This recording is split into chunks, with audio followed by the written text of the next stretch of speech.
আজ থেকে প্রায় ১ বছর আগে আমি কেকের কাজটা শিখেছিলাম, কিন্তু তখন আমি ভাবিনি যে এই কাজটা একটা সময় আমার প্রফেশনে পরিণত হবে।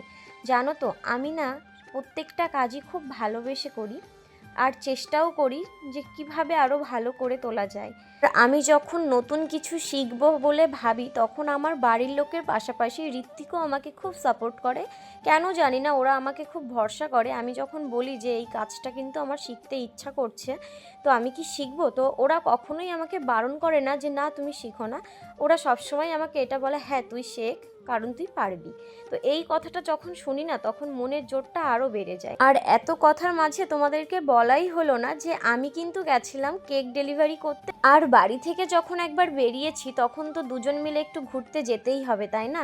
তো বাইক নিয়ে ঘুরতে ঘুরতে কখন যে আমরা সিলিন্দা পার করে ফেলেছি বুঝতেই পারিনি। যেতে যেতে হঠাৎ এই রেস্টুরেন্টের দিকে চোখ পড়লো আমাদের।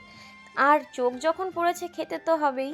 তারপর আমরা অনেকগুলো খাবারই ছিল, এখান থেকে বেছে দুজন দুটো চিকেন ললিপপ নিয়েছিলাম।